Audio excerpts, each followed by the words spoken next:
eh, de doña Ana María. Déjenme ver porque se me fue. La doctora Ana María Botello Sobrado es doctora en Historia y fue profesora catedrática en la Escuela de Historia de la Universidad de Costa Rica. Actualmente ella está jubilada y ha publicado numerosos trabajos sobre historia de movimientos sociales, políticas públicas y salud. De hecho, recientemente, en el año 2019, publicó el libro Los orígenes del Estado de Bienestar en Costa Rica, Salud y Protección Social, entre 1850 y 1940, un libro muy bueno. Yo lo tengo aquí en mi casa y que es una obra referente en el tema de la historia de la salud pública en nuestro país. Entonces, con esta introducción, le damos la palabra a la doctora Ana María Botey.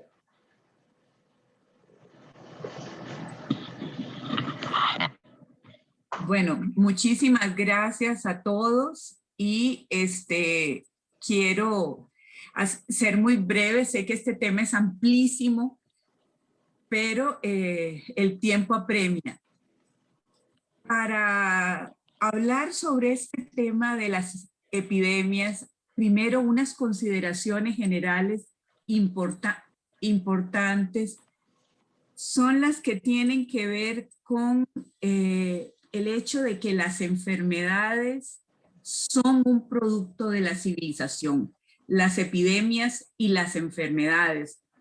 Especialmente la enfermedad es un producto social. La enfermedad constituye un producto social tan importante como la medicina que la combate. ¿Por qué afirmamos esto? Porque mientras las sociedades de cazadores y recolectores cubrían gran parte del mundo conocido de esa época, estas carecían de animales domesticados portadores de enfermedades de origen zoonótico. Ganado vacuno, ovejas, caballos, cerdos, aves de corral, perros, fueron en un largo proceso los que llevaron la viruela, las gripes, la tuberculosis, el sarampión, la difteria, las paperas, la varicela a los humanos.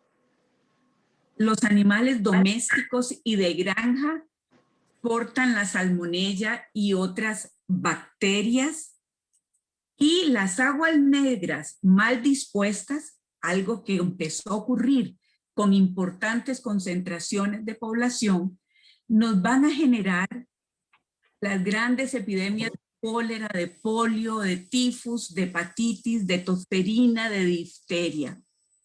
Los graneros se infectan de bacterias, de hongos, de excrementos de roedores y de insectos. Y los gusanos se van a instalar en los humanos. La lombriz parasitaria, los nemátodos generan el anquilostoma y las filarias. Los arrozales también albergan parásitos y las selvas arrasadas nos van a generar esas charcas cálidas donde se reproducen los mosquitos. Y finalmente, en esta breve introducción, vemos cómo el comercio, la guerra y las conquistas exportaron las enfermedades y las epidemias. En fin, desde que el primer ganadero ovejero puso una cerca y se estableció, comenzó este proceso que brevemente he descrito. Rápidamente vamos a pasar al tema de las epidemias en Costa Rica. ¿Qué pasó con la conquista de América y Costa Rica? Aquí, como tema introductorio, diremos que la salud, la enfermedad y la medicina no se pueden analizar en forma aislada, sino que están relacionadas con las dimensiones ecológicas, socioculturales, económicas y políticas en el plano local y global. Esto nos permite entender cómo una América, bueno, América la llamaron los europeos, estaba ecológicamente aislada de Europa, Asia y África en el siglo XVI, y cómo la introducción de europeos y africanos, así como de plantas y animales desconocidas, produjo un enorme impacto ecológico y social. La presencia, junto con los conquistadores, de caballos, perros, bueyes, ovejas, gallinas y conejos, alteraron completamente el ecosistema y la salud de las poblaciones. Los nuevos contactos y asentamientos van a ser nichos apropiados para el desarrollo de enfermedades infecciosas. Viruela, gripe, sarampión, escarlatina y otras que se transmiten al tocar, comer y respirar. Estas enfermedades, unidas a los trabajos excesivos, la malnutrición, la reducción en poblados, el abandono de cultivos, los maltratos, el desgano vital que condujo a la famosa catástrofe demográfica de los siglos XVI y XVII. El gran flagelo americano va a ser la viruela. Es un virus muy contagioso. Se transmite por contacto directo con los afectados por vía respiratoria o la cercanía de las pústulas. Esta enfermedad provoca una mortalidad del 50%, especialmente en mujeres embarazadas sobrevivientes. Sobrevivientes tienen lesiones cutáneas, impotencia sexual, en fin. Fue una enorme tragedia que llegó paralelo a la llegada del conquistador.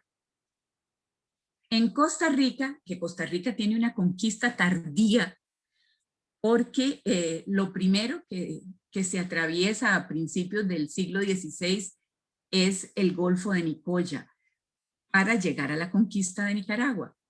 Pero hasta varias décadas después viene la conquista del Valle Central.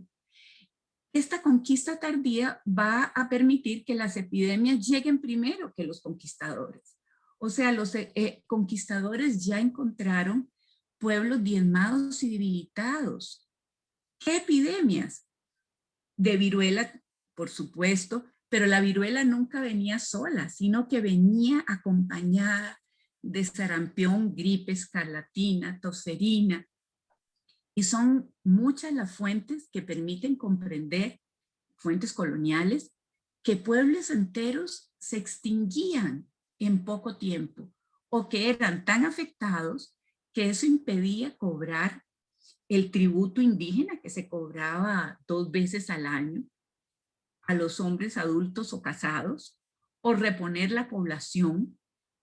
Y esta escasez permanente de población va a desatar múltiples conflictos entre los conquistadores por el reparto de la escasa mano de obra entre la corona, también la iglesia y los encomenderos.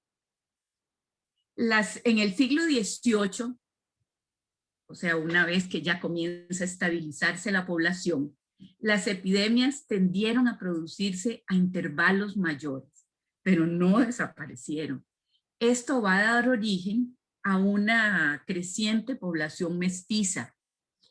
Y hacia 1805, España va a impulsar la gran expedición de la vacuna, que es una epopeya realmente, para iniciar un proceso de vacunación en todo el imperio.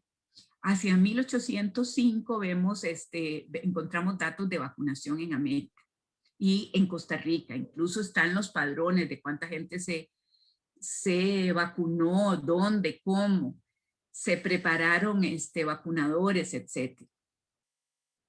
El censo de 1778 nos dice que en el territorio de lo que se va a llamar Costa Rica existe una totalidad de 23.371 habitantes, de los cuales 2.319 son españoles, 13.995 mestizos, 4.218 mulatos y 2.839 indígenas. Como ven, hay una gran reducción de los pueblos indígenas. Ahora, ¿qué pasa con las enfermedades? cómo se explicaban, cuál era el origen de estas enfermedades. Entonces encontramos que para la Iglesia Católica el origen de la enfermedad estaba en el pecado y eso va a prevalecer mucho más allá de la colonia. Para los médicos, los pocos médicos, que en Costa Rica no existió prácticamente ninguno, aunque sí vino un médico a gestionar la vacunación en los inicios del siglo XIX, las epidemias eran humores corruptos. Esto deviene de una explicación hipocrática que se mezclaba con la teoría miasmática, miasmas, partículas invisibles que surgían de la tierra infeccionada y que infectaban el aire. Por eso había una gran preocupación por los aires contaminados, los aires producto de cadáveres en descomposición, de pantanos. ¿Y cuáles eran los tratamientos? El consumo de líquidos, de tés de hierbas o tisanas, laxantes, sangrías, dietas especiales, preocupación por la limpieza del organismo. Se usaban plantas, una gran cantidad de plantas, aceites, ungüentos, productos de ciertos animales para curar. Y como les decía, al finalizar la colonia, en el territorio de Costa Rica no existían médicos ni farmacéuticos, sino que el cuidado de la salud estaba en manos de curanderos, herbolarios, amas de casa, parteras, que tenían una gran respetabilidad en sus comunidades. Y desde el punto de vista político, los cabildos van a ser los responsables de las acciones preventivas y curativas. Esta responsabilidad de los cabildos va a continuar en el periodo independiente. Ahora, ¿cómo eran esos poblados que habían surgido en el siglo XVIII? Bueno, Cartago es anterior, pero en Heredia, San José, Alajuela y otros como Escazú, Cañas. ¿Cómo eran estos poblados? Los más importantes de ellos, el agua era conducida por zanjas o acequias descubiertas. En algunas casas existían pozos. Algunas fuentes de agua se hacían en plazas. El agua era un medio de propagación de enfermedades porque estas zanjas descubiertas llevaban todo tipo de basuras, animales muertos, muchas veces también conducían aguas negras. La construcción de cañerías va a ser hasta el último tercio del siglo XIX, con la excepción de San José, que se inicia un poco antes. Los servicios sanitarios eran fosas cavadas en el suelo, cuando existían, porque la gente defecaba en los solares y los animales domésticos llevaban residuos de excrementos al interior de las casas. Las normas de higiene eran prácticamente desconocidas por la inmensa mayoría de la población e imposibles de practicar. Los mataderos para el destace de ganado eran sumamente rudimentarios. Las ventas de carne se efectuaban al aire libre. La alimentación no era muy buena. Lo que dicen los viajeros es que estaba cargada de féculas, de raíces, de tubérculos y granos. Y muy rápidamente se adquirió la mala costumbre de quitarle la cascarita a los granos. La pequeña comunidad médica va a irse formando hacia 1830, muy vinculada al auge minero. Después de la independencia hay una serie de conflictos políticos entre ayuntamientos entre 1823 y 1842. Y es muy probable que esos conflictos por la capitalidad y por imponer sus intereses van a hacer que los temas de salud sean de poca preocupación por parte de las municipalidades. Una cuestión positiva fue que en 1849 la Ley Orgánica de Municipalidades les va a permitir endeudarse sobre sus rentas para mejorar los sistemas de abastecimiento de agua, de recolección de basura y otros servicios. Y también existía en algunos pueblos importantes la Policía de Salubridad e Higiene que era la responsable de vigilar la limpieza de mercados, plazas públicas, bueno, hospitales van a ser un poco posteriores, acueductos, etc. Las epidemias son una constante en la vida de las poblaciones. Y la primera institución de salud, como les decía, los hospitales son posteriores, va a ser un lazareto, se va a construir el lazareto en 1833, y el Hospital San Juan de Dios prácticamente se va a poner en funcionamiento hasta la epidemia del cólera en el 56, aunque fue iniciativa del doctor José María Castro Madrid en 1845. Y también con la figura de una junta de caridad para que la administrara y un cementerio general, porque la mortalidad era tan grande que hospital sin cementerio no se concebía. Esa primera generación de médicos se formó en el extranjero, la mayoría eran extranjeros o costarricenses graduados en la Universidad de San Carlos, en Guatemala. En 1847 hay una iniciativa muy importante de un médico guatemalteco, Nazario Toledo, que es la creación de la figura de, él puso médico de pobres, que era sin embargo, el Congreso lo cambió por médico de pueblo, que es una figura que ya existía en el periodo colonial en muchas partes y que estaban al servicio de los cabildos o municipalidades. Esta figura es importantísima porque en Costa Rica, con el pasar del tiempo, se va a ir transformando hasta llegar a las famosas unidades sanitarias en el siglo XX. Bueno, de aquí doy a pegar un brinco hasta la epidemia de cólera de 1856, pero el panorama en términos generales en cuanto a condiciones de salud y de vida de la población no distanciaban mucho. Para esa época, basándome en datos de demógrafos como don Luis Rosero y de Héctor Pérez, historiador y demógrafo, la esperanza de vida al nacer llegaba más o menos a unos 28 años. Había una altísima mortalidad en infantes. Precisamente esa es la motivación del médico de pueblo, la alta mortalidad infantil. Además, recuerden, vean la importancia de las razones culturales.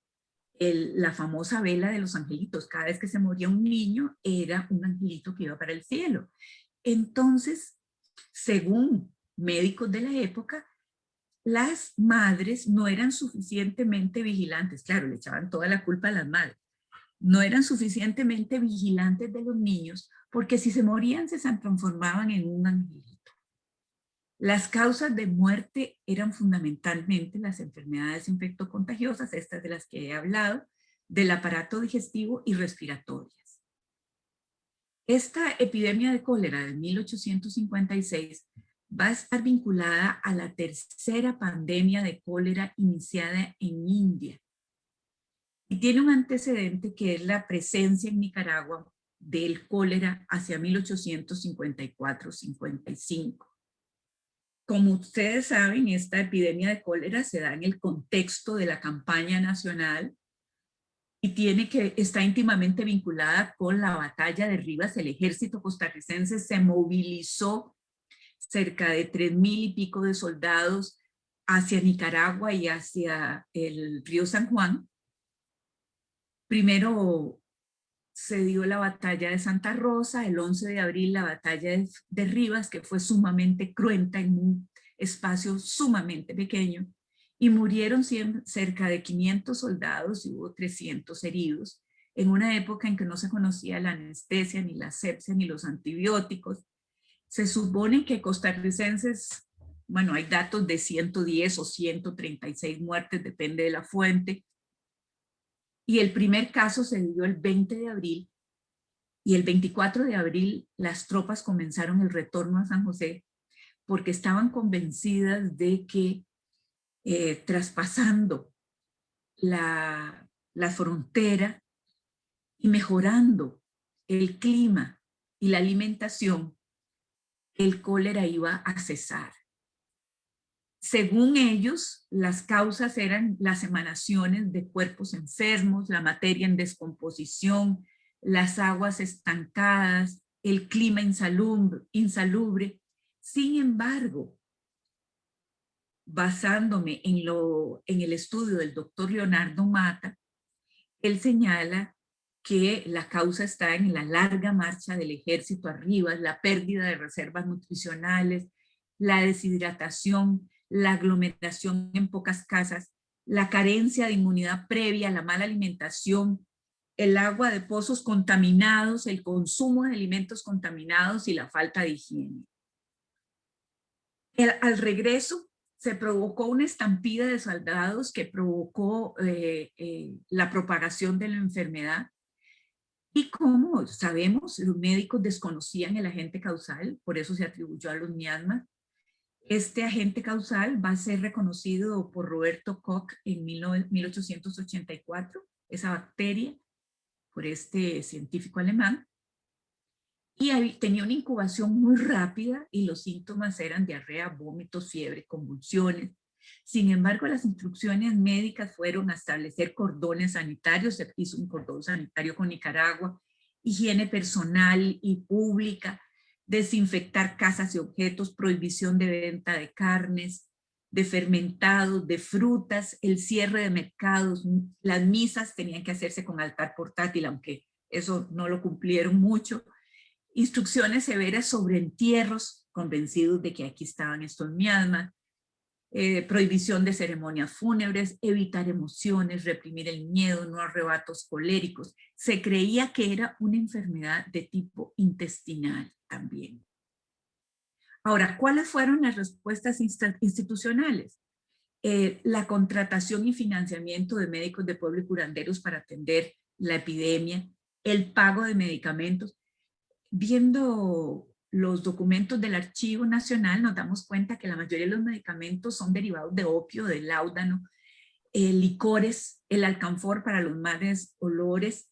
Se dispuso que los entierros, como nadie los quería hacer, se les prometiera la libertad a los presidiarios y se les diera su botellita de licor para que ahí medios borrachitos fueran capaces de enterrar. Se habilitaron los dos hospitales que existían, en teoría, el San Juan de Dios y el San Rafael de Punta Arenas. En 1857 se creó el protomedicato y aquí se les da a los médicos la dirección científica de la sociedad. Los médicos van a adquirir a través del protomedicato el control de la profesión, de todas las profesiones de la salud. Y en 1859 se hace un contrato de construcción de la cañería de San José. Sin embargo, debido a la crisis fiscal, no se dio. Ahora, ¿cuáles son las respuestas sociales? La devoción del dulce nombre de Jesús, porque estos pueblos tan campesinos, con un nivel cultural propio de la época muy limitado, buscaban un intercesor con Dios. Y esta fue la devoción de junio de 1856 que según la mayoría de la gente fue la que facilitó que la enfermedad tendiera a decrecer. Hubo un aumento de la religiosidad debido a la presencia de la iglesia y de los curas en todo tipo de actividad. Luego la catástrofe demográfica es enorme, entre un 8 y un 10% de la población, de una población cercana a los 100,000 habitantes. Los salarios tienden al alza, producto de la mortalidad. La colonización se desacelera, estamos en un proceso de colonización del noroeste, del Valle Central. La fragmentación de la tierra, producto de las muertes de campesinos, las mortuales, el pago de deudas, y se adquiere una enorme importancia del agua, aunque esto ya en Inglaterra era una realidad conocer que el agua era un factor de contaminación. En el siglo XIX, otra de las grandes epidemias es la fiebre amarilla. y en Costa Rica vamos a tener una gran epidemia de fiebre amarilla en Alajuela. Esta enfermedad era endémica en Punta Arenas y los arrieros que llevaban el café del Valle Central al puerto y que tienen contactos con pasajeros y mercancías van a ser uno de los portadores de la fiebre amarilla. También esta epidemia va a coincidir con la deforestación en las llanuras del Atlántico por expansión bananera, la pérdida de flora y fauna, la disminución de aves e insectos depredadores de huevecillos de mosquitos, las condiciones cálidas, la presencia de población masculina joven y adulta en las bananeras con fuerte sudoración que atrae al mosquito, las aguas de lluvias estancadas. Todo esto se confabula para la epidemia de fiebre amarilla en Alajuela. Para esa época Costa Rica tiene más o menos 243,000 habitantes según el censo de 1892 y Alajuela Centro 3,828 habitantes. En Seis Manzanas, que fue donde se generó la enfermedad, durante 7 meses murieron 99 personas. Esto aquí no se cuentan personas que murieron en otras partes del país. El origen de esta enfermedad es desconocido en la época. Yo aquí tengo un artículo muy grande sobre esto, no puedo hablar, pero sí señalarles que tanto la Facultad de Medicina como otras autoridades médicas no acertaron. La Facultad de Medicina es el nombre que en ese momento ya recibía el protomedicato. No acertaron con la forma de atender la epidemia, porque se movieron en enfoques miasmáticos y contagionistas, pero todavía el agente causal no había sido descubierto y la vacuna tampoco. Y lo que sí había descubierto Carlos Finlay, un médico cubano, era el vector, que era el mosquito, hacia 1882. Sin embargo, su descubrimiento no se reconoció por ser un médico de la periferia, sino hasta que los norteamericanos que estaban en Cuba, producto de la guerra hispano-cubana, comprobaron que las hipótesis de Finlay eran correctas y que el mosquito, controlando al mosquito, se controlaba la enfermedad. Bueno, esta es otra larga historia de la que no me puedo referir. Otra epidemia muy importante es la epidemia de gripe española de 1920, que también en Costa Rica fue en el 20, en Europa y en los Estados Unidos comenzó en el 18 y tiene 3 grandes oleadas. En realidad las epidemias de gripe son importantísimas en el siglo XIX. Hay 2 grandes epidemias, la de 1830-1899, y estas epidemias tienen muchísimo que ver con el siglo XIX, es el siglo de la urbanización, de la industrialización, y de ahí que tengan un impacto sumamente grave. La de 1918 se produce en 3 oleadas, en febrero-marzo del 18, en el otoño del 18, en el otoño del 19 y se prolonga hasta el 20. Nosotros estaríamos en la 3ª oleada, que es cuando llega la epidemia a Costa Rica. Costa Rica en este momento, en 1920, no había llegado al 500,000 de habitantes y la esperanza de vida había retrocedido a 28,31 años, porque lo mismo que la mortalidad infantil había retrocedido y la tasa bruta de mortalidad, producto de la coyuntura crítica en que estábamos entre 1917 y 1920, que tiene que ver con los efectos de la Primera Guerra Mundial, con la dictadura tinoquista especialmente, con las decisiones internas y con los problemas internos, la crisis de la economía agroexportadora, la crisis fiscal, la crisis de subsistencia, que son los productos de primera necesidad.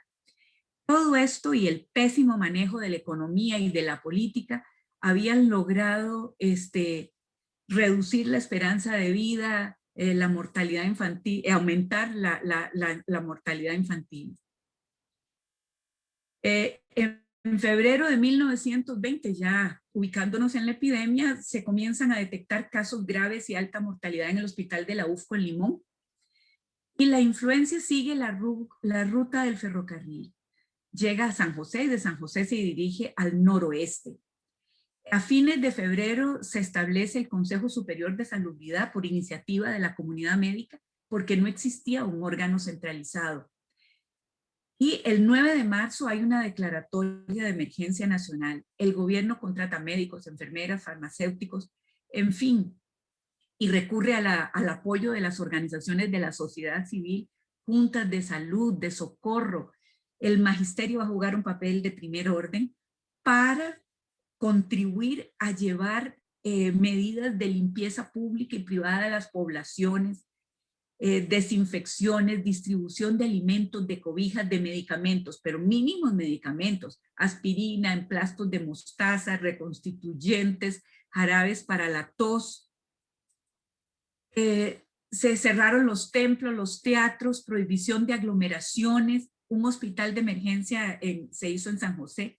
Solo en marzo hubo 1.200 defunciones y un total de defunciones, según el ministro de Gobernación de la época, en un balance que hace de 2.298, lo que es realmente poco porque eso sería como un 0.5% de la población. Sin embargo, a nivel del mundo es un 2,5%.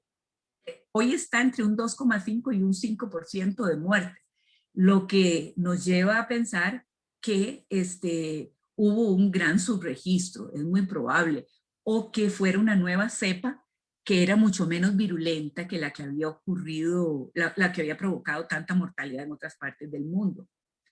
¿Cuáles son las respuestas institucionales más valiosas? La creación de la Subsecretaría de Higiene en 1922, con la figura del doctor Solón Núñez Frutos, la Ley de Protección de la Salud Pública en 1923, la Clínica Infantil de San José, y muy rápidamente esta subsecretaría se va a transformar 5 años después en una Secretaría de Higiene. Y ya brevemente, para terminar casi, la epidemia del polio del 54, no puedo dejar de referirme a esta, porque es una típica epidemia de problema de aguas negras, de mal manejo de aguas negras. Los brotes epidemiológicos de polio vienen desde fines del siglo XIX. Hay epidemias importantes en 1936 y 41 aquí en Costa Rica. Y en la del 54, cuando Costa Rica no ha llegado al 1.000.000 de personas, esta epidemia de polio genera 152 defunciones en niños y 1.081 niños con severas secuelas. Tiene una relación de 1 por cada 1.000 habitantes. Esta epidemia comenzó en ¿cómo se llama? El primer caso se dio en Pérez Celedón. Sin embargo, rápidamente se trasladó a todas partes del país. Hubo casos en todas partes. En los barrios del sur de San José comenzaron las primeras noticias de esta epidemia que es terrible, que es una enfermedad paralizante. Un virus penetra por la boca, por agua, comidas contaminadas, invade el sistema nervioso, causa parálisis permanente en 1 de cada 200 personas. ¿Y quién atendió toda esta epidemia? La sección de pediatría del Hospital San Juan de Dios. ¿Cuáles son los resultados de esto? Bueno, una gran solidaridad, una gran conciencia de que había que concretar la idea que ya venía de años anteriores, y es la creación del Hospital de Niños. Hubo colectas y actividades enormes. Carlos Sáenz Herrera, este médico, fue un gran impulsor de este proyecto. Y las vacunas que se crearon, la del 56, la Salk y la Sabin en el 60, se empezaron a distribuir en Costa Rica en esos años que señalo, 56 y 60. Todavía va a haber 2 brotes epidémicos más. uno en 1956 y creo que el otro fue en los 60. Otra gran epidemia a la que me voy a referir así brevemente es la del SIDA, que es un virus de origen zoonótico, ¿verdad? Entre 1983 y el 2018 ha habido 11.076 casos registrados, un 80% en hombres. Hubo una tendencia en aumento hasta 1998 y una disminución a partir del 99. Las edades de riesgo son en gente joven, 24 a 49 años. Y como todos sabemos, las formas de transmisión son la sexual, la perinatal, intravenosa, generalmente en drogadictos, y transfusión por vía sanguínea en hemofílicos. Y la población de riesgo comenzó siendo homosexuales, bisexuales, transexuales, sin embargo, hacia 1994, en mujeres y niños, esto fue muy importante. Y consideraciones finales hago aquí. No me voy a meter con el coronavirus porque ya no me da el tiempo. Las epidemias agudizan las contradicciones existentes. En muchas ocasiones han producido un colapso social. Ese es el caso de las poblaciones aborígenes de América. Las epidemias separan las sociedades, no las unen. Se buscan culpables, grupos étnicos, inmigrantes, países. Por ejemplo, la epidemia de gripe española en unas partes se le llamó la gripe alemana o la gripe rusa, etc.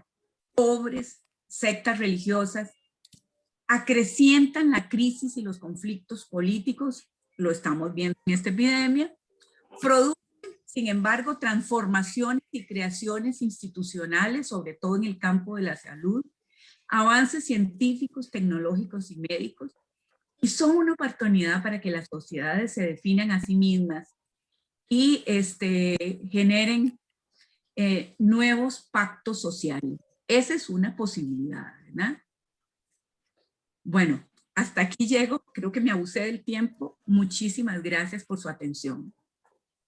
Le agradecemos muchísimo a la doctora Ana María por su valiosa intervención y su presentación, porque estuvo muy interesante. Luego, queda bien cerrado. Vamos a cederle el espacio ahora al doctor Luis Rosero Bixby. El doctor Luis posee una maestría en salud internacional y un doctorado en planificación de la población. Él es profesor emérito de la Escuela de Estadística de la Universidad de Costa Rica. Fue fundador y director del Centro Centroamericano de Población de nuestra universidad. Ha sido profesor de investigador visitante en varias universidades extranjeras y ha investigado en temas diversos como equidad y acceso a servicios de salud, envejecimiento y longevidad, epidemiología de diversas enfermedades y temas relacionados con cambio demográfico y patrones de fertilidad. Entonces le cedemos la palabra al doctor Luis Rosero. No sé si va a compartir algo. Sí, muchas gracias. Voy a compartir la pantalla. Voy a hacerlo este momento. Ya está habilitado. Vamos a ver.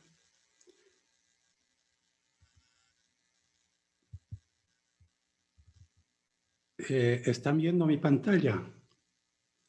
No, no la estamos viendo.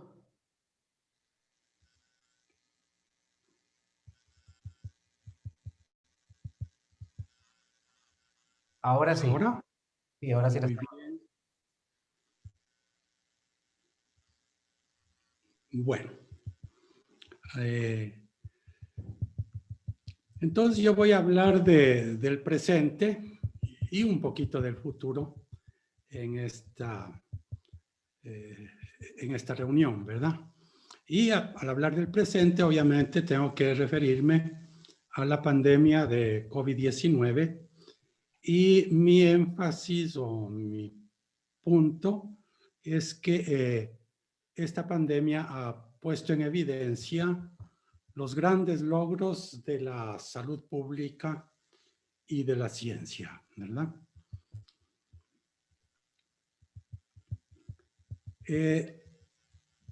La pandemia del COVID-19, iniciada a principios del año pasado, en realidad en diciembre del 19,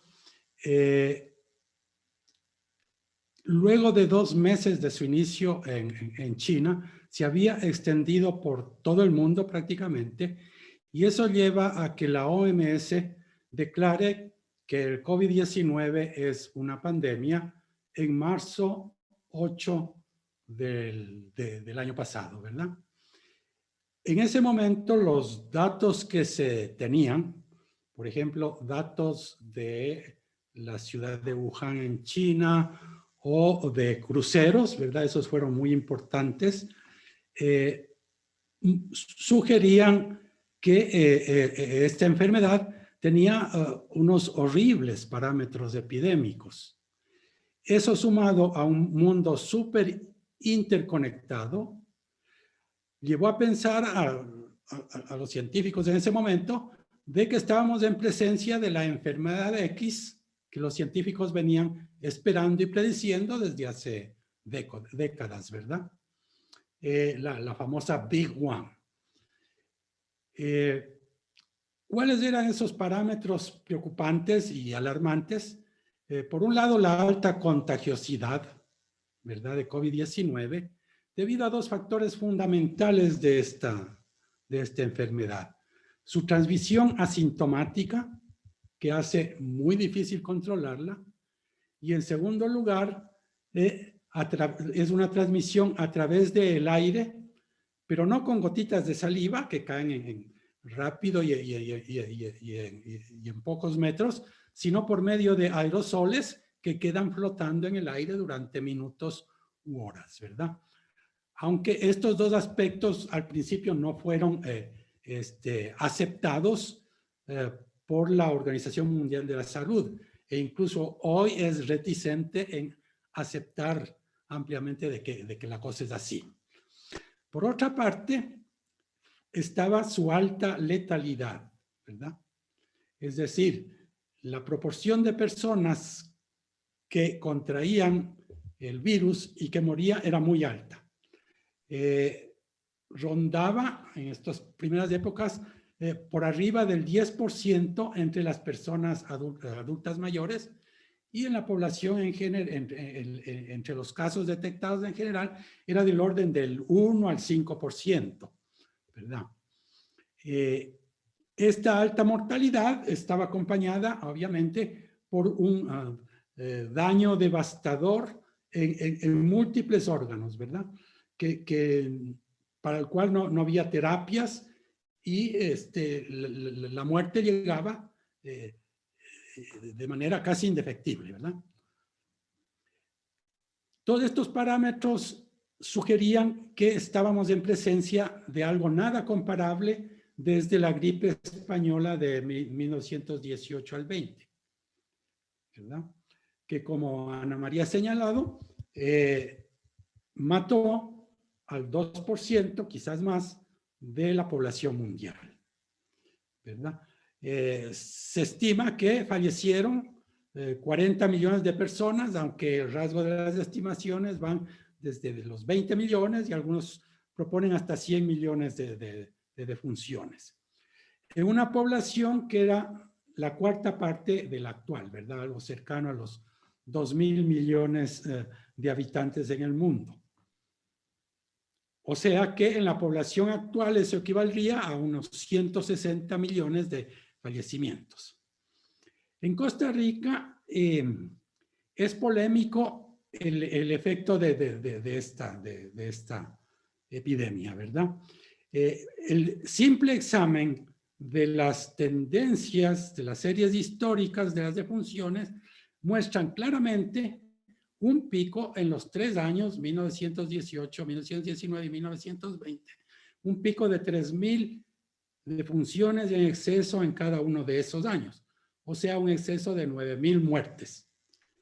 En una población que era un 12avo de la actual, ¿verdad? 400.000 en ese entonces frente a los 5 millones ya actuales.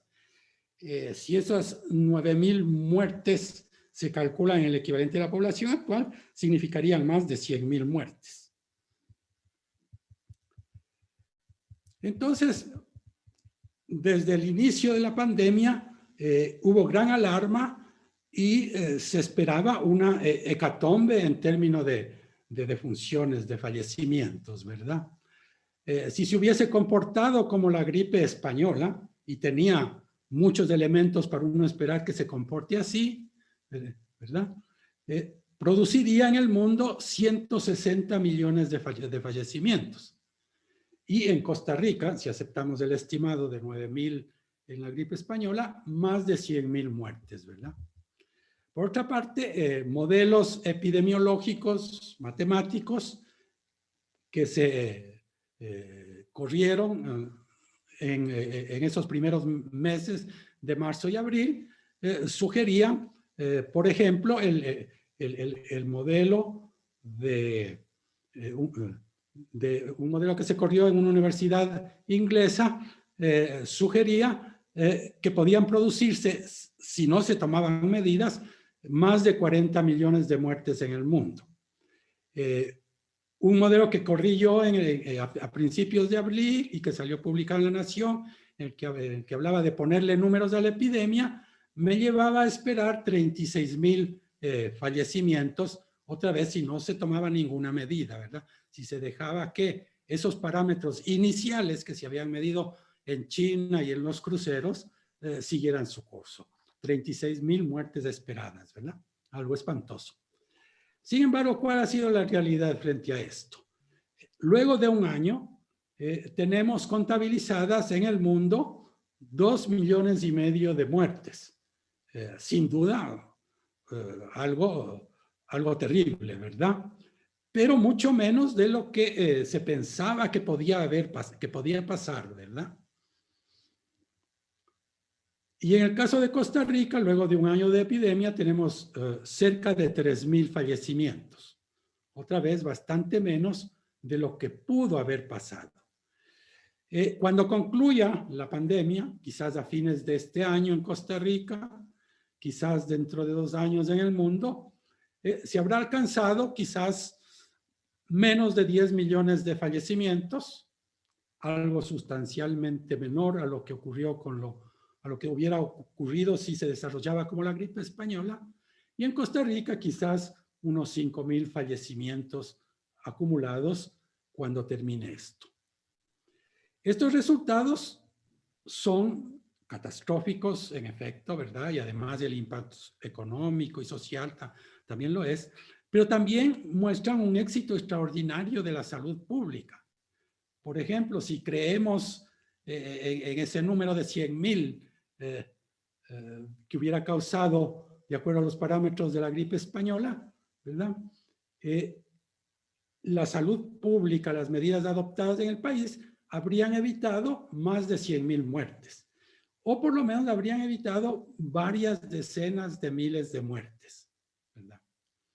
Ahora, también es verdad que los resultados pudieron ser mejores de acuerdo a lo que otros países, otras sociedades han logrado, como por ejemplo las sociedades asiáticas, la misma China, ¿verdad?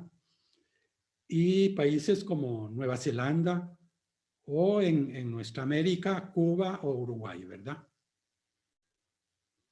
También hay otra manera de ver esta situación. El contraargumento es que todo fue una falsa alarma, ¿verdad? Y que la cosa no era tan grave. Miremos ahora en detalle lo que hizo Costa Rica y cómo se compara Costa Rica con otras sociedades. Y la mejor manera de afrontar esto, de medir la severidad de la epidemia, es midiendo la mortalidad, ¿verdad? Como se ha hecho siempre con las epidemias.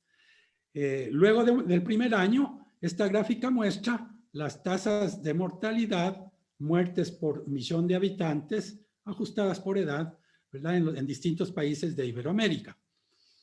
Y se observa que Costa Rica tiene la quinta mortalidad menos severa, ¿verdad? Costa Rica presenta una mortalidad al cabo de un año que es la cuarta parte de la de México, o si tuviese Costa Rica la mortalidad del vecino Panamá, el número de muertes en Costa Rica habría sido 3 veces mayor. Pero otra vez Costa Rica pudo haberlo hecho mejor. Si nos comparamos, por ejemplo, con Uruguay, ¿verdad? tenemos nosotros una mortalidad que es 4 veces mayor. Es decir, si hubiéramos actuado como lo hizo este país de Sudamérica, en el país habría ocurrido la 1/4 parte de las defunciones que tenemos. La situación más complicada en Iberoamérica es la de México, ¿verdad? Y casi que en el mundo. Esta tasa de 2.000 por millón de habitantes, o lo que es lo mismo, de 2%, ¿verdad? Que es algo observado, documentado con estadísticas, ¿verdad? Es sumamente alta, perdón, de 0,2%, pero es la 10ª parte que la tasa del 2% de la gripe española, ¿verdad? Entonces, el caso de México ilustra que sí, que podía pasar algo muchísimo más grave en el país, ¿verdad? Que no era una falsa alarma, pero ilustra también el poder de la salud pública en los tiempos modernos, incluso en el país que más problemas ha tenido, como es el caso de México, o también Perú, o Panamá y Brasil. Un hecho importante de la pandemia del COVID es que la mayoría de los fallecimientos son de personas adultas mayores, como lo ven en esta descomposición por grupos de edades, ¿verdad? Todavía no, mañana. El 30% de las defunciones ocurridas en el país han sido en personas de 80 años y más. Y si se toma el grupo que las autoridades han definido como el prioritario para la vacunación, acertadamente, ¿verdad? El grupo de 58 años y más, el 80% de las defunciones están comprendidos en ese grupo.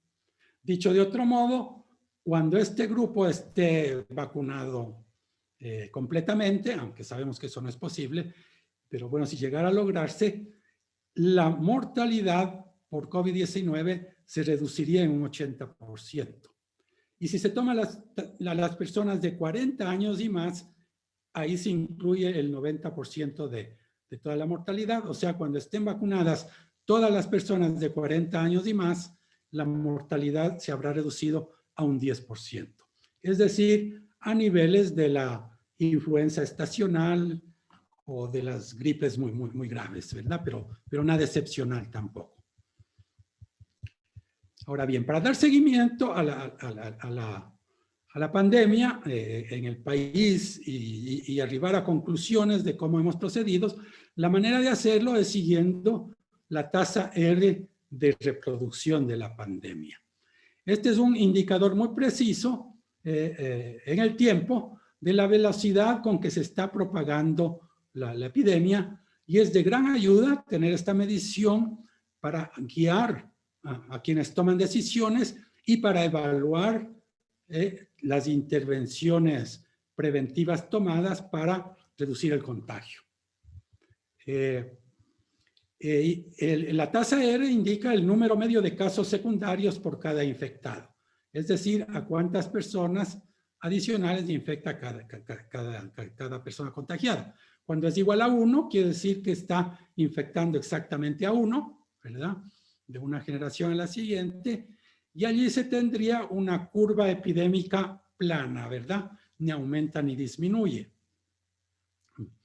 Cuando el R es mayor que 1, la tasa R es mayor que 1, significa que hay proliferación de casos, y mientras más alejado está de la unidad, más rápida es esa proliferación, que sigue la forma al inicio de una curva exponencial. Cuando R es menor que 1, quiere decir que la epidemia está a la baja, ¿verdad? Esa es la situación deseada por las autoridades de salud pública para controlar la epidemia, para evitar su propagación, ¿verdad? Cuando la R viene bajando y atraviesa este umbral de 1, ¿verdad? El momento en que atraviesa el umbral de 1 quiere decir que se ha llegado al pico de la epidemia y que a partir de allí la curva de casos, de muertes, etcétera, va a empezar a bajar.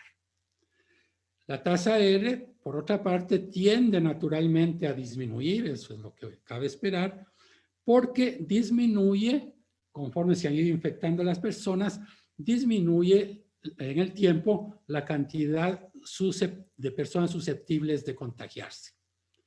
Ahora, esta tasa no puede calcularse directamente con estadísticas disponibles, sino que debe estimarse con modelos, ¿verdad? Y los modelos que se han desarrollado en epidemiología y demografía dan estimaciones bastante seguras de esta tasa que han sido invaluables para guiar las decisiones de políticos y autoridades que se guían por la ciencia, desde luego. Esta gráfica presenta la tendencia en el tiempo de la tasa R, ¿verdad? De la tasa de reproducción. Vemos que al inicio de la pandemia, la tasa R fue de 2, ¿verdad? Es decir, cada persona estaba contagiando a 2 personas en promedio. Este es un nivel bastante alto y preocupante, ¿verdad? Y peligroso. Y eso, estábamos en ese nivel a mediados de marzo. Y en esa misma época se toman las primeras medidas fuertes que se denominaron los martillos, ¿verdad? Se aplica el martillo a partir del 15 de marzo, ¿verdad? Y especialmente durante la Semana Santa, que termina el 15 de abril, y eso, más una eficaz sistema de rastreo de contactos y testeo de todos esos contactos y puesta en cuarentena ellos, permite una caída espectacular, ¿verdad? De la tasa R, como se aprecia en la gráfica, que llega a un mínimo justo al término de la Semana Santa. Y al término de la Semana Santa se inicia un proceso de apertura que es gradual, pero es apertura, y se empieza a disminuir la cantidad de test diagnósticos que se estaba realizando entre los contactos, probablemente porque el país no disponía de los recursos y de los suficientes kits para hacer esos tests y todas las maquinarias de laboratorio que se requieren. Entonces, esos 2 factores, la apertura y límites en la posibilidad de hacer estos test diagnósticos, producen esa subida que ven ustedes allí de la tasa R a partir después de Semana Santa.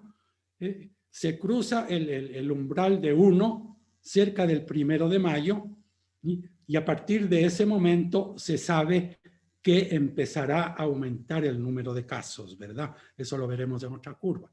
Se llega a máximos a fines de mayo y durante el mes de junio, y se está por encima de la unidad durante 4 meses, en los que va a haber un crecimiento en la cantidad de casos. La tasa vuelve a cruzar el nivel de 1, el umbral de 1, el 15 de septiembre, ¿verdad? En ese momento el país entonces había llegado al pico de la epidemia y después de ese pico podía venir una gran caída, como suele ocurrir en la gran mayoría de poblaciones, o podía venir una caída moderada o simplemente un aplanamiento de la curva si es que la tasa R no seguía cayendo. Y eso fue lo que pasó, ¿verdad? Siguió cayendo, pero muy poco, y continuó fluctuando alrededor del valor de 1, y eso llevó a que durante 3,5 meses la curva epidémica, el número de casos, se mantuviera más o menos estable. Luego tenemos el alza de los... bueno, tenemos la caída en enero, ¿verdad? Que nos cogió a casi todos de sorpresa en la tasa R, que va a resultar también en una caída del número de casos, especialmente a partir del 1 de enero, y luego de alcanzar un mínimo a fines de ese mes, a partir de esa fecha, estamos en presencia de un aumento de la tasa, que no lo hemos notado porque durante mucho tiempo esta todavía ha estado por debajo de la unidad, y eso quería decir que la cantidad de casos seguía disminuyendo, aunque cada vez a menor ritmo la disminución, ¿verdad? Sin embargo, ya en las 2 últimas semanas estamos por encima de la unidad y estamos empezando a sentir el aumento en el número de casos, ¿verdad? Entonces, ¿qué ha gobernado esta tendencia en el tiempo? Por un lado, una serie de medidas de salud pública y socioeconómicas, los llamados martillazos seguidos de aperturas, ¿verdad? Parciales o totales. Es decir, todo esto encaminado a lograr el distanciamiento físico entre las personas, ¿verdad? Eso por una parte. Por otra parte, la otra medida importante que se utilizó fue las mascarillas, el uso de las mascarillas. Lamentablemente, esto se oficializó, se volvió obligatorio recién a finales de junio. Y coincide que el momento en que se vuelve obligatorio el uso de las mascarillas, ¿verdad? Coincide con que la tasa R cae, ¿verdad? Y la caída se ve tal vez reforzada por un martillazo que dieron las autoridades a mediados de julio. A mediados de septiembre hubo otra serie de disposiciones respecto a la mascarilla que extendió la obligatoriedad de usarla en otros espacios, ¿verdad? Y además aclaró cómo se debía usar y sobre todo qué usar las caretas, que mucha gente no se sabe de dónde empezó a usarlas creyendo que eso equivalía a la mascarilla. Cuando se descarta eso, es posible que haya tenido un segundo impulso la caída de la tasa R que llevó a cruzar ese umbral el 15 de septiembre. La tercera medida de salud pública, como les indiqué, ha sido el rastreo de contactos y su testeo. Lamentablemente, por mayo o junio se pierde la posibilidad de hacer esto, se pierde la trazabilidad de los casos, ¿verdad? Y cuando en el mejor momento estábamos haciendo cerca de 40 tests a personas sospechosas por cada positivo, llegó un momento en que estábamos haciendo casi que solo test a los positivos y a una persona más que resultaba negativa. Entonces se perdió el control y se perdió esta herramienta, aunque en meses recientes se ha recuperado un poco esta situación. Veamos cómo se relaciona, ya un poco hemos mencionado algo de esto, el curso de la tasa de reproducción de la pandemia con el curso de la curva epidémica medida por el número diario de casos. También la curva epidémica podría mostrarse con el número de hospitalizaciones y se tendría una curva muy parecida a la que ven ustedes en la parte de abajo de la gráfica, pero corrida hacia la derecha como una semana, o en la curva de mortalidad, que sería corrida más hacia la derecha un par de semanas. Hay una directa relación entre el comportamiento de la tasa de contagio R y la curva epidémica, pero esa relación no es obvia y eso hace que sea especialmente útil la tasa R, porque simplemente de mirar la curva de casos uno no puede llegar a las conclusiones requeridas, ¿verdad? Se puede observar cómo los casos suben en Costa Rica a partir del 1 de mayo. Al principio no se nota mucho la subida, ¿verdad? Porque estamos en una escala aritmética aquí, pero es una subida exponencial que se va acelerando y en el mes de julio y agosto es extraordinariamente rápida, ¿verdad? Y esto continúa hasta mediados de septiembre, que es cuando en la parte de arriba ustedes pueden ver la tasa está por encima de la unidad. Cuando la R es menor que 1, sustancialmente menor que 1, que es especialmente en dos periodos, ¿verdad? El anterior a Semana Santa y el que ocurre en enero, ¿no? Es cuando bajan sustancialmente también la curva epidémica. Y se puede observar que los casos son más o menos estables, podemos decir así, con una ligera baja, en el periodo de septiembre a fines de diciembre, en el que la tasa R estuvo fluctuando ligeramente por debajo de la unidad. Hablemos ahora del futuro, pero podemos hablar solamente del futuro a corto plazo, que es donde tenemos algunos elementos para pronunciarlos. Para alcanzar la inmunidad colectiva, se estima que con esta epidemia se requiere que el 80% de las personas tengan esa inmunidad, o 4 millones de habitantes del país, ¿verdad? Esa inmunidad pues se puede lograr con vacunación, eso es lo deseable, o también hipotéticamente podría lograrse de manera natural, es decir, infectándose, pero ello ocasionaría, como sabemos, miles de fallecimientos. Esto dependerá de dos cosas que ocurran en los próximos meses, de cuál sea el curso de la tasa de contagio. Es decir, cómo se va a comportar la curva epidémica. ¿Van a haber o no nuevas olas? Y vamos a comentar esto un poco más ahorita. Y cómo se va a llevar o cómo se está llevando a cabo ya la vacunación. La rapidez con que se está efectuando, porque aquí estamos hablando de una carrera contra el tiempo.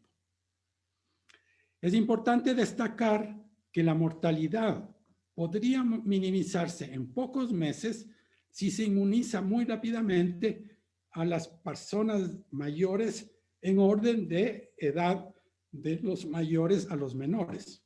Como dijimos, cuando estén inmunizados todo el grupo de 58 años y más, se estarán evitando el 80% de las defunciones.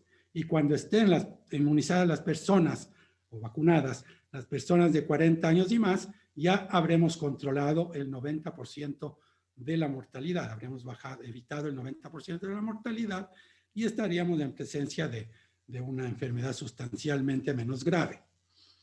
Ahora, una incógnita importante en esta proyección a futuro es la cantidad de casos leves y asintomáticos no detectados que hay en el país. Sobre esto no tenemos casi pistas, ¿verdad? La única medio pista que tenemos fue una encuesta que se hizo con test diagnósticos en Pavas en julio del año pasado, que mostró que había una gran cantidad de casos en la población de ese distrito que no habían sido diagnosticados por los canales normales. Entonces, urge la realización de una encuesta serológica de anticuerpos en una muestra representativa de la población para saber cuál ha sido el nivel de contagio asintomático en el país y cuántas personas están inmunizadas sin saberlo. Hay que hacer básicamente dos supuestos para hacer algún cálculo de cuándo llegaremos a la inmunidad colectiva. Por una parte, ¿qué va a pasar con la curva epidémica? Allí en la gráfica que presento en la parte superior, en color azul, ¿verdad? Muestro que estoy suponiendo que puede suponerse a partir del momento actual que está señalado por la línea roja, que va a haber un incremento, una nueva ola de casos, ¿verdad? Que se va a prolongar durante abril, va a llevar a que las autoridades tomen medidas para evitar que continúe aumentando exponencialmente y eso probablemente lo va a frenar. Y probablemente después de julio, y ya lo voy a decir por qué, se va a presentar una nueva ola mucho más fuerte, pero que va a causar muy baja mortalidad y va a llevar a que muchas personas, muchos jóvenes, se inmunicen de manera natural, ¿verdad? Por otra parte, para que el país alcance esta inmunidad colectiva del orden del 80% de la población, se requiere que el país haga un enorme esfuerzo de vacunación, que incluso en los meses finales del año se llegue a aplicar 200,000 dosis de vacunas por semana. Nuestras autoridades nos han dicho que la caja está en capacidad de aplicar 300,000 dosis por semana.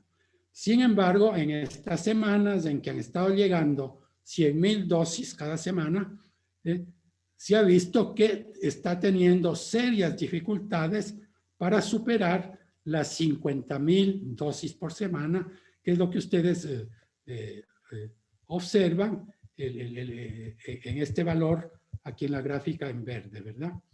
En la última semana, la semana que terminó el viernes pasado, se vacunaron 65,000 personas, ¿verdad?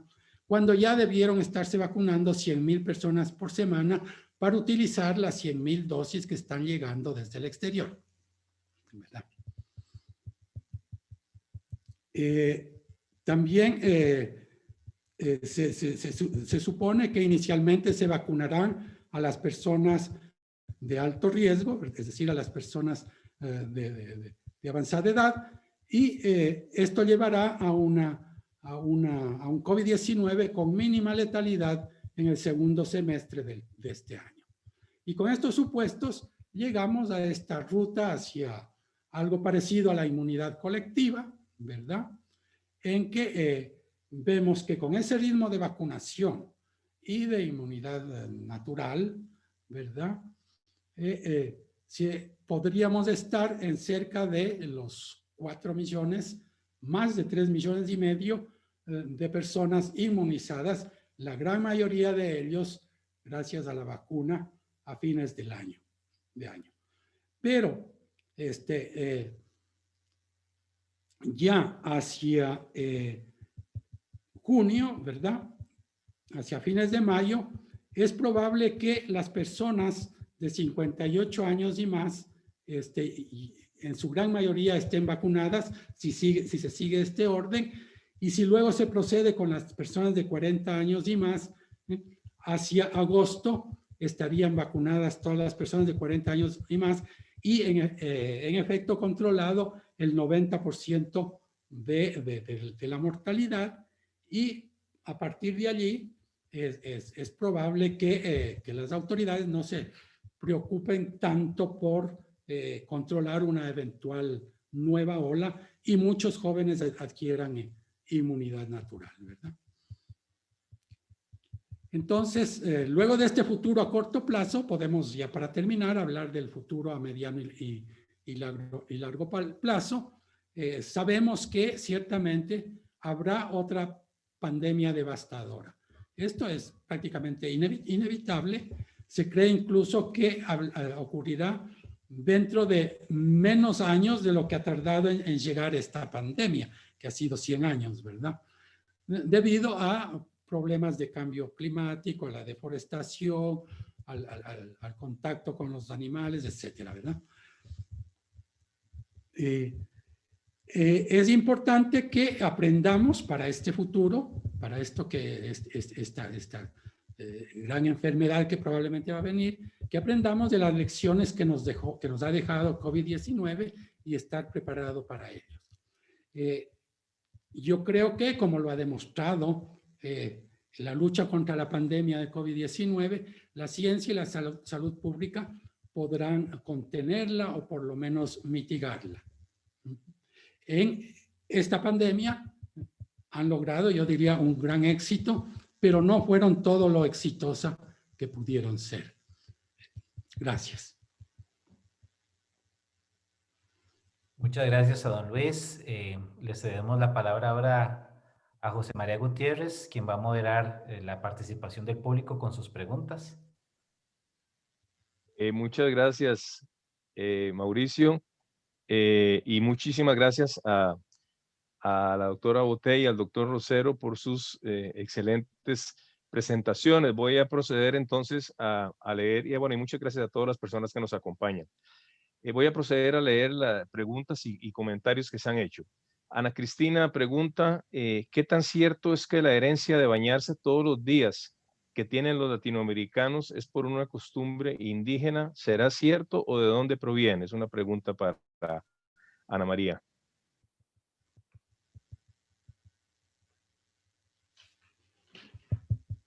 ¿La contesto ya o al final? No, si querés andarla contestando de una vez.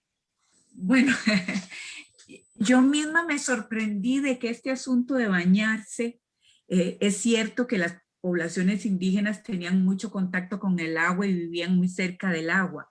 Sin embargo, el tema de la higiene es en sentido moderno, es un tema que lo pone que son los franceses en el siglo XIX los que lo ponen en primer plano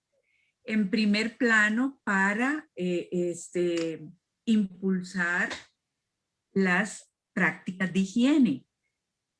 ¿Por qué este tema de bañarse es tan importante en el siglo XIX? Porque había una herencia larguísima de no bañarse. En el mundo antiguo, los romanos sí fueron unos grandes partícipes del bañado en baños colectivos, en acueductos, tenían acueductos, cloacas, etc. Hubo una preocupación por estos temas, pero la Edad Media y todas las ideas religiosas y el cristianismo, la presencia del cristianismo, hicieron del bañado un tema de estar cerca del cuerpo, del sexo, de la sexualidad, un tema fatal, y cerraron baños públicos y se convirtió en un asunto moral. De ahí que el siglo XIX es la burguesía la que levanta las banderas del bañado, y la ciencia moderna, la termodinámica, bañarse con agua tibia, va a ser importantísimo. Entonces, vean que creo que hay un poco de mito, aunque sí es cierto que las sociedades indígenas viven mucho cerca de los ríos, los climas le permiten en América, pero no necesariamente así es en todas partes. Como ven, creo que el asunto tiene muchos bemoles. Gracias. Gracias, Ana María. Otra pregunta para vos.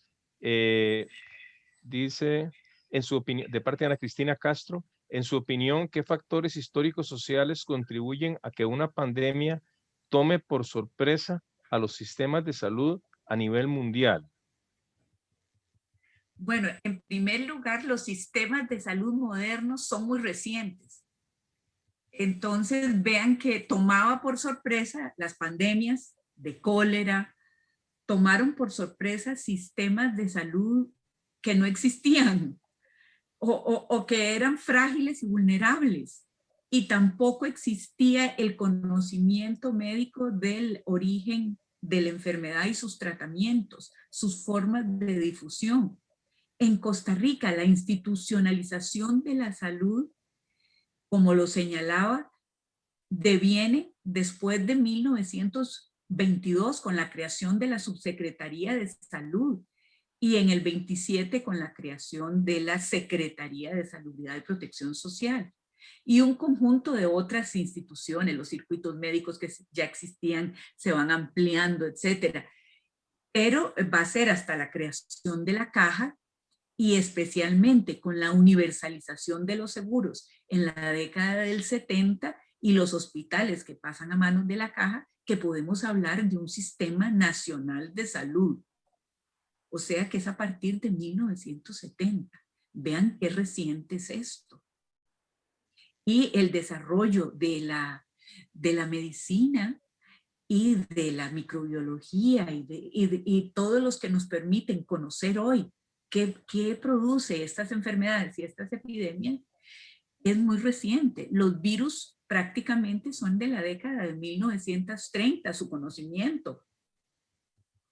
Ya, aunque ya venía un poquito antes, pero los virus es de lo último que se conoce, estas partículas supermicroscópicas. Bueno, ustedes saben de esto más que yo, ¿verdad? Entonces vean que realmente hemos dado saltos enormes y son en términos de tiempo sumamente recientes. Gracias. Ahora tenemos una pregunta para don Luis Rosero. de parte de Andrea Collado. Dice, ¿se espera un retroceso o estancamiento en la esperanza de vida al nacer y a los 65 años o más producto de COVID-19? Hola, Andrea. Muy buena pregunta. Estimaciones que se han hecho, por ejemplo, en Estados Unidos, muy detalladas y ya oficiales, han mostrado que en ese país la esperanza de vida al nacer retrocedió más de un año, y si se toman ciertas minorías, como la población afroamericana y la población hispana de los Estados Unidos, el retroceso ha sido de 3 o 4 años. En Costa Rica el efecto va a ser menor que eso, incluso menor de lo que inicialmente yo mismo pensaba, de acuerdo a los datos del registro de defunciones que ya se tienen.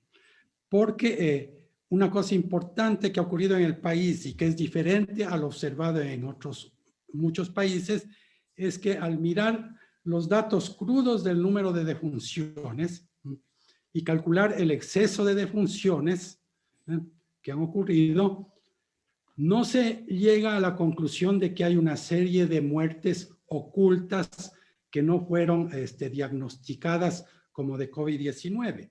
Eso ocurre muy frecuentemente en otros países. En el país, por el contrario, lo que se encuentra es que ha habido una disminución importante de la mortalidad. Me explico. En el periodo de marzo, abril, mayo y junio, que prácticamente no hubo defunciones por COVID-19, y eso lo sabemos, las defunciones generales han caído como en 600, ¿verdad? Esto comparado con el exceso de defunciones contabilizadas, de acuerdo al reporte epidemiológico, que era cercano a 3,000. Del mismo modo, en el periodo posterior, o en el segundo semestre, ¿verdad? El exceso de defunciones que se observan en las estadísticas vitales no es tan grande como el que muestra el registro epidemiológico. Es decir, que posiblemente algunas de las personas que se les atribuye que murieron por COVID, en realidad murieron con COVID, pero por otras causas, ¿verdad? Posiblemente fueron personas muy frágiles, enfermos terminales, que contrajeron el COVID, pero ya estaban a punto de fallecer y hubiesen fallecido de todos modos en el 2020. Entonces el efecto va a ser relativamente poco en la esperanza de vida. Va a ser un pico hacia abajo que se va a recuperar rápidamente, ¿verdad? Un pico hacia abajo en el año 2020 y 2021, pero muy pequeño, de décimas de año. Entonces, esa es mi respuesta. Gracias. La siguiente pregunta se la hago yo a Ana María. Es una curiosidad histórica. ¿Qué tanta influencia tuvo en la creación de la Subsecretaría de Salud en 1922 la campaña contra la anquilostomiasis versus la epidemia de influenza, dado que Solón Núñez estuvo directamente vinculado con la campaña contra la anquilostomiasis? Bueno, en realidad, la idea de institucionalizar la salud era un proyecto de la Fundación Rockefeller que había llegado en Costa Rica desde 1915 y que el gobierno de don Alfredo González Flores recibió y trataron de trabajar juntos en las grandes campañas contra la anquilostomiasis. Entonces, aunaron esfuerzos, pero el objetivo final de la Fundación Rockefeller era que estos países terminaran centralizando sus esfuerzos en salud, institucionalizando la salud y que fueran independiente este proceso de la ayuda extranjera. Entonces, por supuesto que Solón Núñez, que tiene una cercanía enorme, porque es el jefe del departamento de anquilostomiasis con la Fundación Rockefeller, y con Luis Shapiro, que es el gran personaje de la Fundación Rockefeller en Costa Rica, sumamente querido por la comunidad médica y respetadísimo. Entonces, estos aunan esfuerzos para, en ese contexto de la gripe española, ir más allá de las campañas de vacunación y dar el salto a una especie de institucionalización de la salud, que todavía no está completo, porque esa subsecretaría es dependiente de la Secretaría de Gobernación. Pero ya no es lo mismo como en el pasado, que salud, los asuntos de salud eran objeto de atención de la Subsecretaría de Policía. Entonces ya es un paso adelante muy grande y va mucho más allá de las campañas contra determinadas enfermedades e intenta, junto con la Ley de Salud Pública del 23, intenta atender todo el fenómeno de la salud. Gracias, José María. Gracias, María.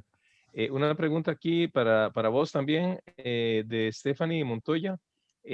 Buenas noches. Quisiera saber un poco más del impacto de la epidemia de influenza de 1957, la denominada asiática, sobre todo con el aprendizaje y los avances luego de la de 1920.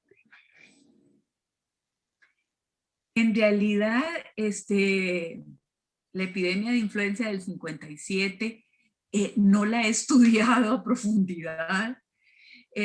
Así es que más bien preferiría no hablar de algo que no conozco a profundidad, pero sí quiero decirles que en el 57 todavía no ha sido posible conocer el genoma del virus H1N1 y de otros virus. Así es que todavía los esfuerzos son rudimentarios. Y no estoy tan segura cuáles fueron los tratamientos nuevos que aquí se pudieron haber impulsado y cuánto fue que se diferenció de las gripes estacionales que siempre se producían. Pero para serles sincera, no es un trabajo que haya estudiado a profundidad. Gracias.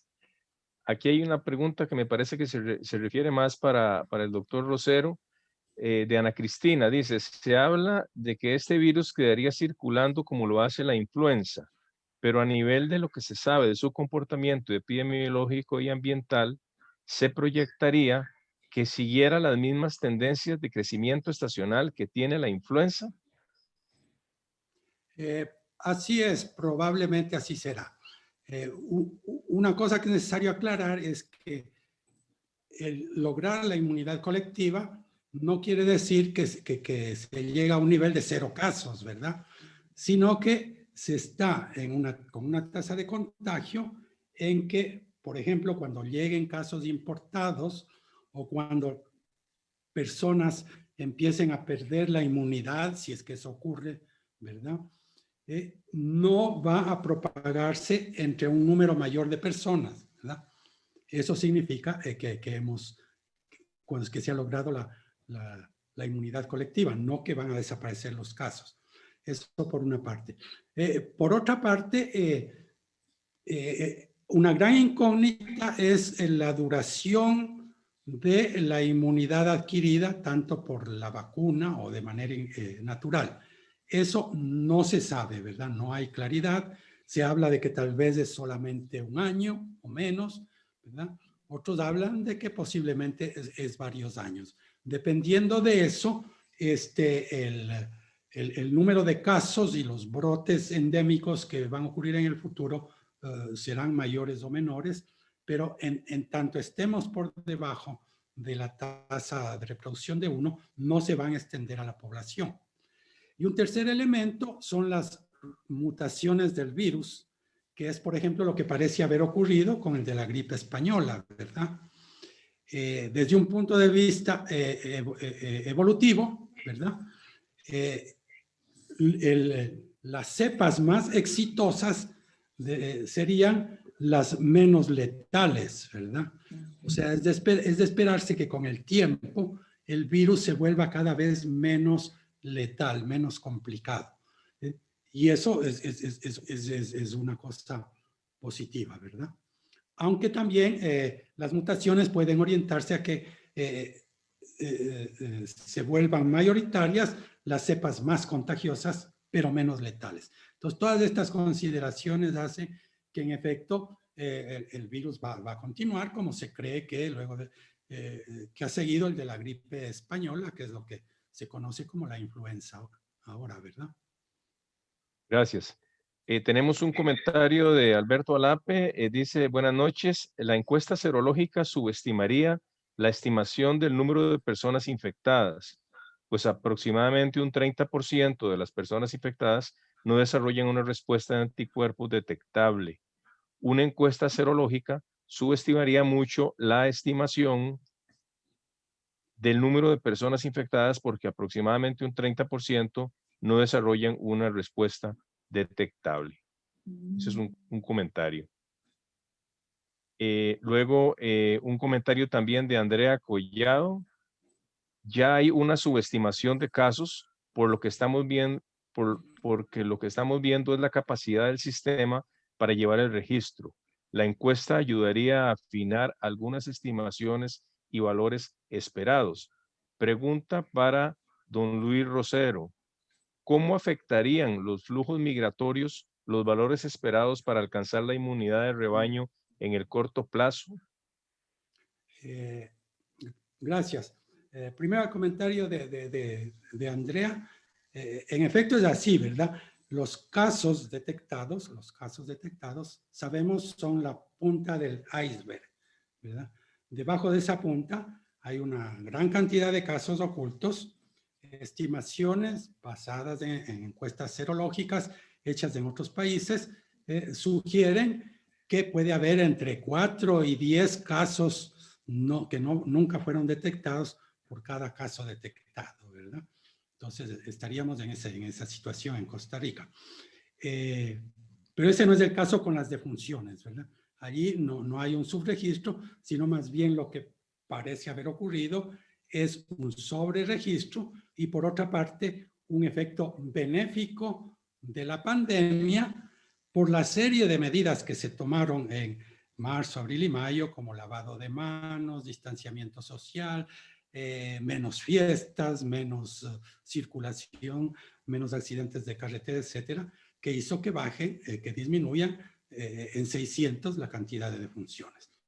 En cuanto al efecto de las migraciones y la inmunidad colectiva, el país ya está en una fase de la epidemia en que la migración e incluso el caso, prácticamente la llegada de turistas le afectan relativamente poco, ¿verdad? No es un factor importante a considerar.